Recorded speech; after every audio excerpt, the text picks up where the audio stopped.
Continue with chapter depreciation.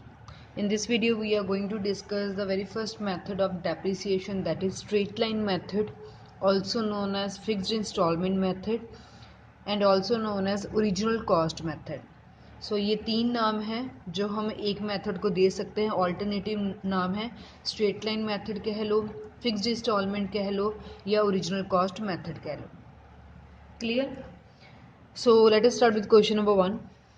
On 1st April 2015, a machine was purchased for rupees 35,000. The estimated life of the machine is 5 years, after which its breakup value will be 5,000 only. Prepare the machinery count for the first 3 years by straight line method, assuming that the books are closed on 31st March. आपको बोला गया है कि आपने एक machine खरीदी 2015 में 35,000 की. जो मशीन की लाइफ है वो 5 इयर्स है और आफ्टर 5 ईयर जब हम उसको बेचने जाएंगे तो हमें सिर्फ 5,000 मिलेगा, जिसको हम ब्रेकअप वैल्यू, स्क्रैप वैल्यू या फेच वैल्यू भी बोल सकते हैं. आपको मशीनरी अकाउंट बनाना है 3 साल का स्ट्रेट लाइन मेथड को यूज़ करके और accounts are close on 31st March. So straight line method के लिए कई बार हमें परसेंटेज गिवन होती है, कई बार हमें खुद फार्मूला लगाकर डेप्रिसिएशन को कैलकुलेट करना पड़ता है.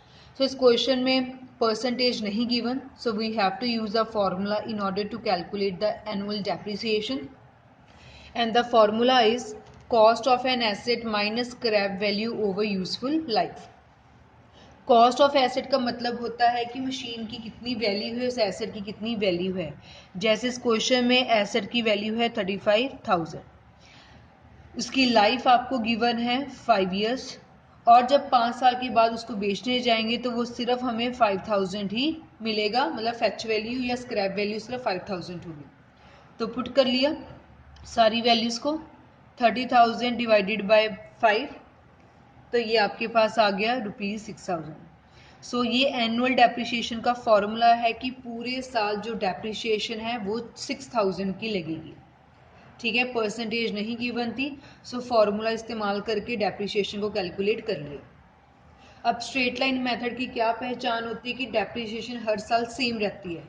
ठीक है, यही पहचान है. दूसरा मेथड जब हम करेंगे WDV, उसमें डेप्रिसिएशन चेंज होती जाएगी, but SLM method, straight line method में डेप्रिसिएशन हमेशा सेम रहती है, इसलिए हर साल डेप्रिसिएशन कितनी होगी 6,000.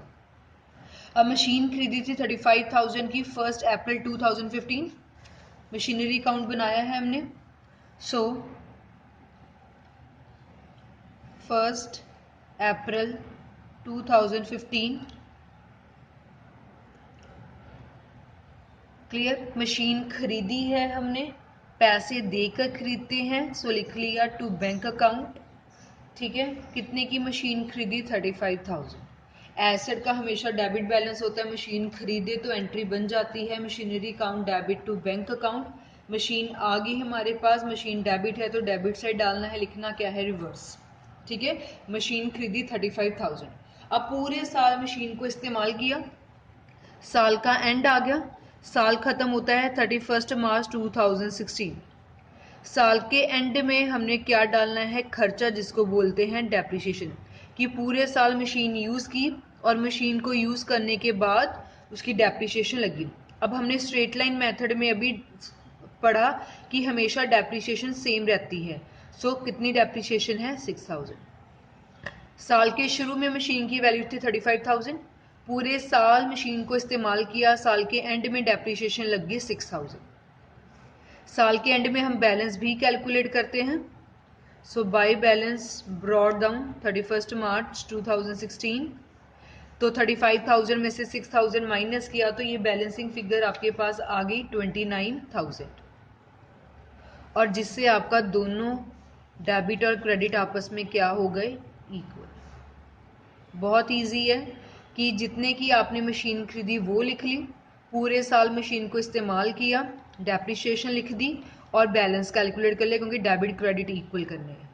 एक साल कंप्लीट हो गया. यहाँ जब हमने टोटल कर दिया तो एक साल कंप्लीट. अब जो पिछले साल का बैलेंस है वो अगले साल का ओपनिंग बन जाएगा, closing balance become the opening balance.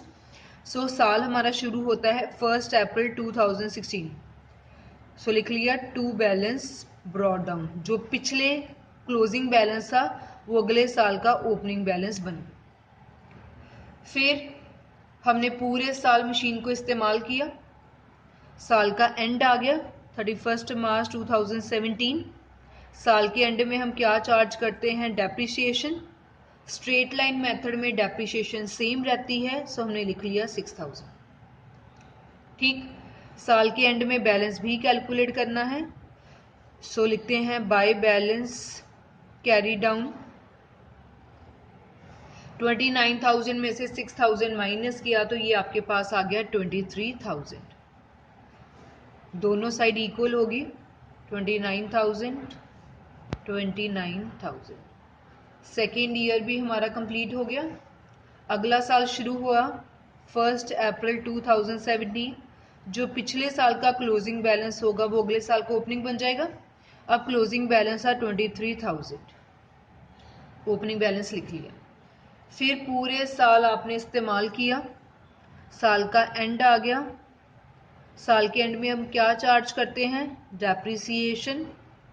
Straight line method में डेप्रिसिएशन सेम रहती है, सो अगेन हमने लिख लिया 6000। साल के एंड में हम बैलेंस भी कैलकुलेट करते हैं, सो बाय बैलेंस कैरी डाउन। 23 में से 6000 माइनस किया तो ये आपके पास आ गया 17,000।